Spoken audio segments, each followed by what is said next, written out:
ফার্মে আমরা সরাসরি চলে আসছি। আমরা এই ফার্মে দেখতে পাচ্ছি যে রুনিয়নের দারুণভাবে ব্যবহার হচ্ছে, এবং এই রুনিয়নটা আমার এই ভাই এটা ওয়াটার ব্যবহার করতেছে। আজকে আমরা দেখতে চাচ্ছি, আমরা সবাই জানতাম যে রুনিয়ন কেবলমাত্র ফিরিয়ে দেওয়া যায়, বাট এটা এখন ওয়াটারেও দেওয়া যায়, আমরা সেটা দেখতে পাচ্ছি। এবং এটা ওয়াটার সলেবল, এবং এটা আমরা ওয়াটারে দিয়েও আমরা কিন্তু তার বাইলকে আমরা ঠিক ঠিক রাখতে পারি।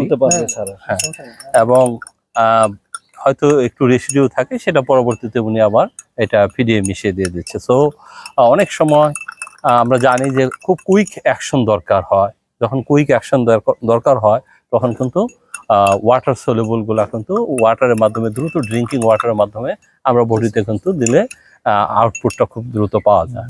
সো যেখানে আমাদের লিভারের সমস্যা হয় এবং লিভার জনিত কারণেই আমাদের এই অনেক ফার্ম ক্ষতিগ্রস্ত হয়, সেই ক্ষেত্রে আমরা কুইক রিকভারির জন্য আমাদের এই এভারেস্ট অ্যাগ্রোজেনিক্সের রুনিয়নটাকে কিন্তু আমরা প্রিফার করতে পারি। এই ক্ষেত্রে আমরা একটা চমৎকার, আমাদের Rafiq head of sales Everest অ্যাগ্রোজেনিক্সের সরাসরি এটা গুলে খামারের মধ্যে এটা দেখলো।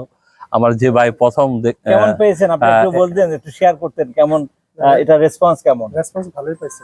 আপনি কি করেন বেসিক্যালি, কিভাবে এটাকে মিক্স করেন বা পানিতে কিভাবে দেন একটু বলতেন? 1 গ্রাম 2 লিটার পানিতে ব্যবহার করি। 1 গ্রাম 2 লিটার 1 গ্রাম 2 লিটার পানিতে ব্যবহার করেন। এটা যদি ওয়াটার সলিউবল বা ফিড গ্রেড, কিন্তু আপনি পানিতে দিয়ে এটা ব্যবহার করছেন। আচ্ছা আচ্ছা, বন্ধ করো।